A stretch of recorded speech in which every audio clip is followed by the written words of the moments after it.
بص يا صاحبي، عايز اقول لك على حاجة. المشكلة ما كانتش او ما طلعتش كمان في المدرب.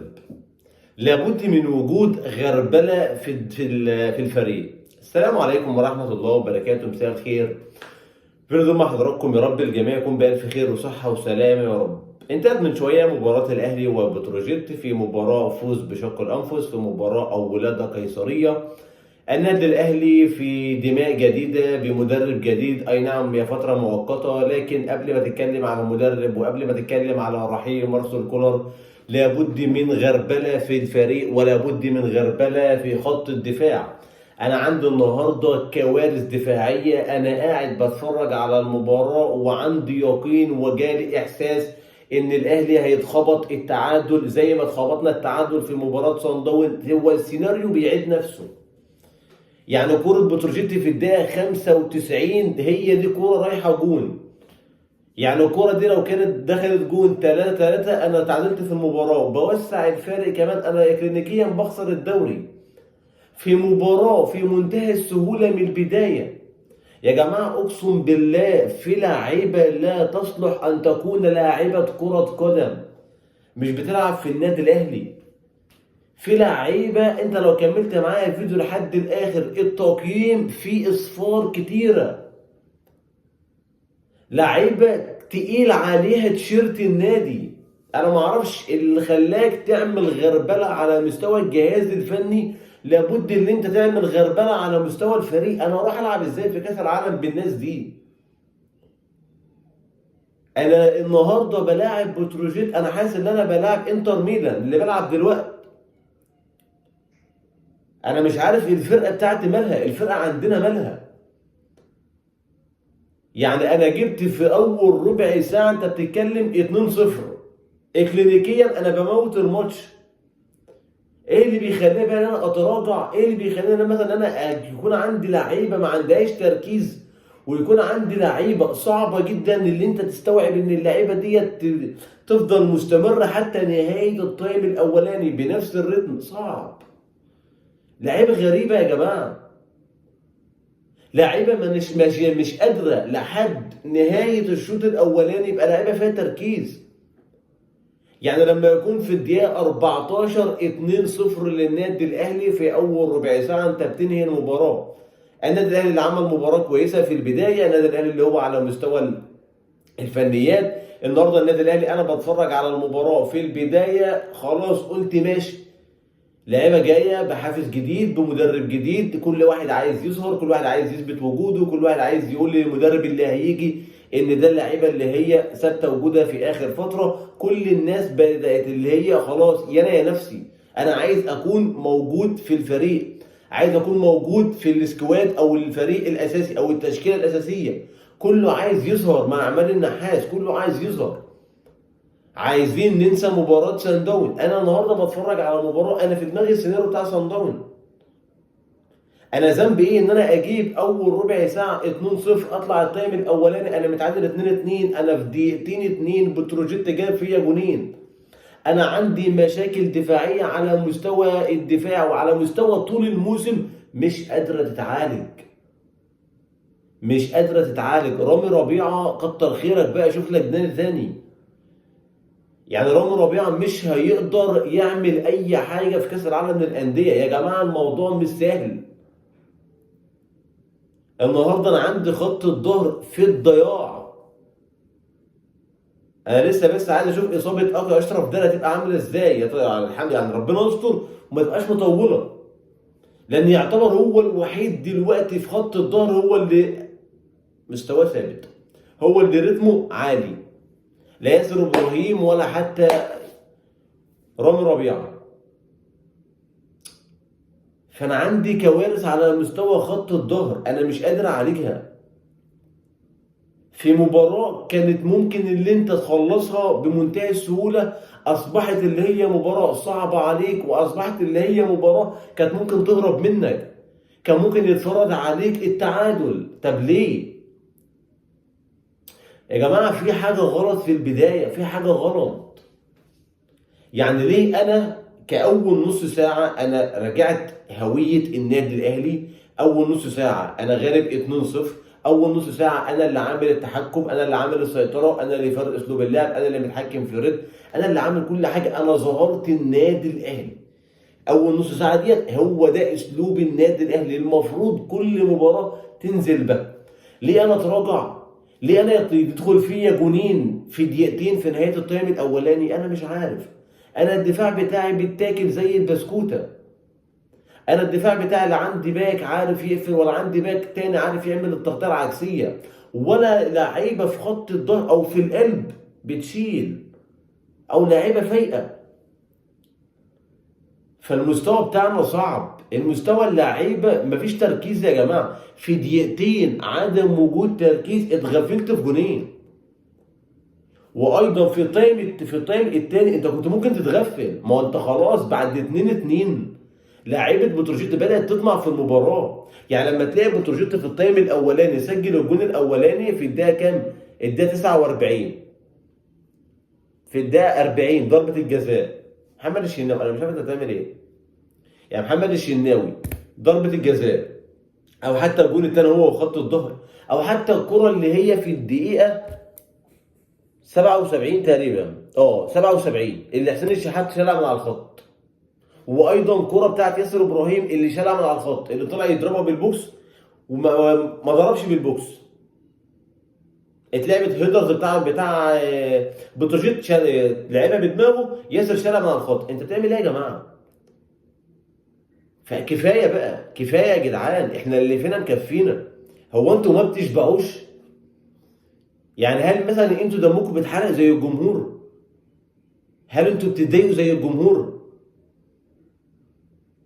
فده مش اداء لعيبه ولا طريقه لعب تنفع معاك في كاس العالم. واحنا كل مباراه بنقول لكم كل الدعم، 6 ماتشات، 6 نهائيات، البطوله لازم تيجي. ما هو ما عادش عندنا غير بطوله الدوري، يا اما اخدها يا اما اقدر احافظ على المركز الثاني، يا اما كده خلاص مش هلعب افريقيا. هل اللعيبه دي يا جماعه هي مدركه الوضع اللي احنا فيه ازاي؟ فلعيبه صعبه جدا، لعيبه حاجه من عدم التركيز، حاجه من التوهان. مستحيل يكون دي لعيبه بتلعب في النادي الاهلي او مدركين انت بتلعب ازاي، او انت لابس تيشيرت مين. لما اجي في التايم الثاني ابدا البدايه كويسه، يعني خلاص الترشيط جاب 2-2 التايم الاولاني. التايم الثاني في الدقيقه 47 رأسيه لوسام ابو علي، النادي الاهلي برضو بدا اللي هو يعمل الريتم، يتحكم في رتم الضغط العالي. لكن فرقه بتروجيت عامله مباراه كويسه، فرقه مضيقه المساحات، فرقه قافله اللعب، لعيبه قريبين من بعض، لعيبه في التايم الثاني بدات اللي هي تكسب ثقه بعد التعادل 2-2، لعيبه بدات اللي هي يبقى عندها الجرأه من اجل اللي هي تطمع في المباراه، حق مشروع وده حقها. بدات اللي هي تطمع في المباراه، ده حقها. علشان يجي بعد كده انت بتتكلم هدف ثالث عن طريق جراديشار، وهنا بقى لازم تدي عماد النحاس يعني اديله حقه شويه في حاجه، التغييرات اللي جت بدري شويه. طبعا التغييرات اللي جت في الدقيقه 60 والتعادل 2-2، الراجل اللي غير من طريقه اللعب، الراجل اللي لقى ان في لعيبه النهارده خارج الخدمه، منها طبعا اشرف بن شرقي، والنهارده كان في بعض اللعيبه مش قد كده، خرجها وبدا اللي هو يغير طريقه اللعب مع نزول جراديشار. هنا بقى عقليه المدرب، ان انا عايز اكسب، العب ب2 مهاجمين واغير طريقه اللعب، 4-4-2، متحكم في المباراه، متحكم في نص الملعب. طبعا النادي الاهلي بيسجل الجول الثالث عن طريق جراديشار في الدقيقه 61.